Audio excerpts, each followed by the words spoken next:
भारतीय सिनेमा की शुरुआत 1913 में हुई थी, जब दादा साहेब फाल्के ने राजा हरिश्चंद्र नाम की फिल्म बनाई थी। उसी समय हिंदुस्तान ने जाना था कि फिल्म क्या होती है। उसी दौर में एक ऐसा हीरा पैदा हुआ जो न सिर्फ भारतीय सिनेमा का पहला विलेन बना, बल्कि उसने भगत सिंह के साथ देश की आजादी की लड़ाई में भी लड़ा। ये थे एक्टर हीरालाल ठाकुर, जिन्हें हीरालाल के नाम से भी जाना जाता है। हीरालाल ठाकुर साइलेंट फिल्मों के दौर के सुपरस्टार विलेन थे। भारतीय सिनेमा के आइकॉनिक विलेन्स की बात हो और उसमें हीरा नाम का नाम शामिल ना हो तो ये बड़ी बेईमानी होगी। वो हीरालाल ही थे जिन्होंने फिल्मों में विलेन वाले किरदारों की शुरुआत की थी। इसलिए हीरालाल ठाकुर को भारतीय सिनेमा का पहला विलेन माना जाता है। हीरालाल ठाकुर ने साइलेंट फिल्मों से शुरुआत की और कलर फिल्मों में भी अपना रंग जमाया। यही नहीं, उन्होंने देश की आजादी की लड़ाई में भी योगदान दिया। उनकी कहानी वाकई एक मिसाल है। 1912 में लाहौर में जन्मे थे हीरालाल ठाकुर। हीरालाल ठाकुर का जन्म 1912 में लाहौर में हुआ था। हीरालाल का रुझान बचपन से ही एक्टिंग की तरफ था और यही शौक उन्हीं फिल्मों में ले आया। बताया जाता है कि हीरालाल को शुरुआत से ही फिल्मों में विलेन का रोल करने का शौक था।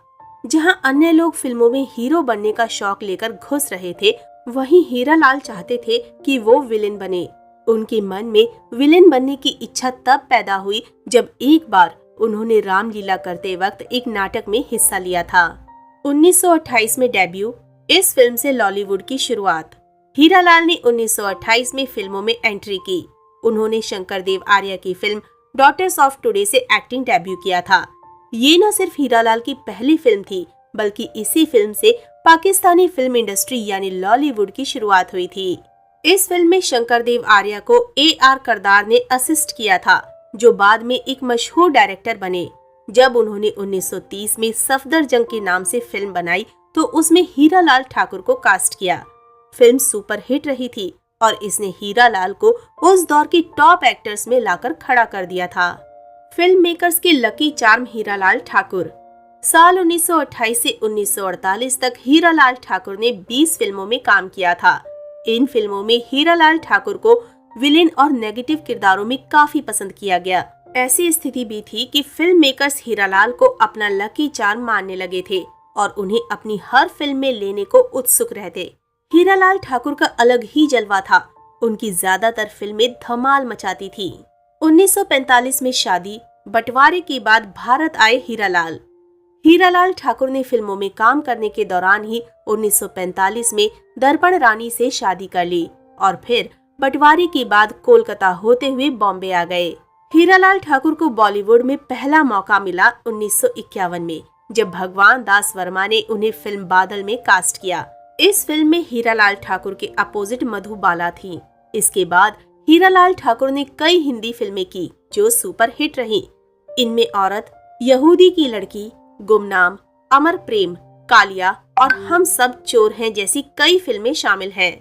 5 दशक से भी लंबे करियर में हीरालाल ठाकुर ने 150 से ज्यादा फिल्मों में काम किया था। देश की आजादी की लड़ाई में लिया हिस्सा। फिल्मों में आने से पहले हीरालाल ठाकुर ने देश की आजादी की लड़ाई में भी हिस्सा लिया था। वो भगत सिंह के साथ स्वतंत्रता की लड़ाई का अहम हिस्सा रहे। बताया जाता है कि हीरालाल ठाकुर मात्र 14 साल की उम्र में ही इंडियन नेशनल कांग्रेस के एक्टिविस्ट बन गए थे। बाद में वो लाला लाजपत राय और भगत सिंह के साथ जुड़े। साल 1981 में हीरालाल का निधन हो गया। हीरालाल के 6 बच्चे थे, जिनमें से एक एक्टर भी था। ये थे इंदर कुमार, जो फिल्म नदिया के पार में नजर आए थे। इंदर कुमार एक फैशन डिजाइनर भी थे, लेकिन 35 साल की उम्र में एक प्लेन दुर्घटना में उनकी मौत हो गई थी। हीरालाल को एक के बाद एक खूंखार खलनायकों के रोल मिलते गए। मूक फिल्मों से बोलती फिल्में, ब्लैक एंड व्हाइट फिल्म से कलर सिनेमा तक, हीरालाल एक के बाद एक फिल्मों में अपनी जौहर के झंडे गाड़ रहे थे। 1982 में अपनी मौत से पहले तक हीरालाल ठाकुर कोई 250 से ज्यादा फिल्मों में काम कर चुके थे। भारतीय सिनेमा का पहला सुपरस्टार विलेन होने का तमगा उन्हें मिला हुआ है। तो दोस्तों, अभी के लिए बस इतना ही। मिलते हैं अगली वीडियो में। तब तक आप सब अपना ध्यान रखिए। Bye bye.